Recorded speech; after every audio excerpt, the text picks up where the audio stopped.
Alright, so here's a quick video here of the new firmware version for the G9. It's the 2.0, so here it is here, version 2.0. Lots of great features on this now. You can actually activate Vlog on here now too, which is pretty nice. So I just want to get down to the main modes that everyone was kind of been waiting for. Pretty much this turns it right into a GH5, pretty close anyway. So now you have the MOV modes now. And you also get the MP4 high efficiency video codec, and of course you always had that. So let's just head into MOV now. That's all it says there, and we're going to go into the record quality. So here is where it all starts. So you got your full HD now, 10-bit,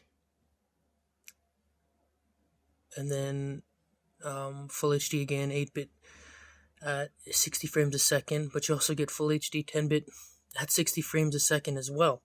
Now here's where kind of these modes are like the GH5 here. So I'm just going to show an example here. So if you go to just the full HD 8-bit, where it says VFR, variable frame rate available. So you go here, you go back up to the where is it? Sorry. Whoopsies, I'm in the wrong mode here. There we go. I'm in creative mode now. Sorry. So we can go into full HD here, and you go to variable frame rate is now set, so you don't have to worry about these things where like you can adjust where the exposure and all that stuff was automatically adjusted, and I hated that on the G9 because I'm always cranking my shutter up and down and doing all that stuff.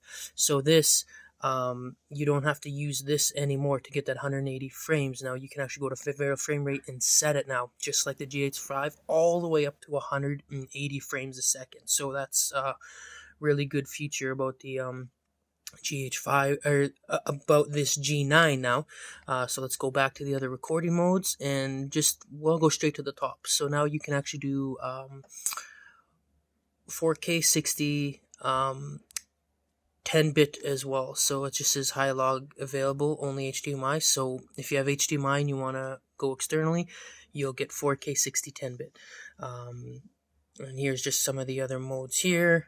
Of course, you get your 4K and 4K 10-bit again. Lots of 10-bit options. And here's the other one here. Here's what I usually do on the GH5. I go 4K 8-bit, and I set the variable frame rate. And I usually set it to 60. And the main reason why I do that, so this will be all slow motion, what I would be recording. Just because I prefer that over just doing the 4K 60, because in certain situations you need to crank the shutter a bit to kind of get a smoother motion, and also to avoid any kind of flickering with LED lamps and fluorescence and stuff like that. So yeah, so here's all new modes here. The thing is, it is only an MOV, which I mean that's probably what a lot of people shoot in. So if you go back to MP4, this is what the G9 originally had. This is it. This is all the G9 originally had. So it just came with the 4K 60, and that was it. No 10-bit, no anything. And that is it. So after the update, they added in the MOV and the high efficiency video codec, and this is where all of the magic is now. So for a camera that's like $1,000, you get 422 10-bit internal. So that's pretty huge. So yeah, so I just wanted to quickly go over that quickly. There is a lot of other small neat features as well. You can have continual autofocus mode as well, and you also get focus peaking as well in autofocus mode too, so that's also handy. I don't use that anyway, so but yeah, that's pretty much it. Other than a lot of stuff, they updated the stabilization as well. You can see all the info on the site. But yeah, so that's the main part that I wanted to go through, was kind of all of these recording modes here. So yeah, so feel free to ask anything else, guys.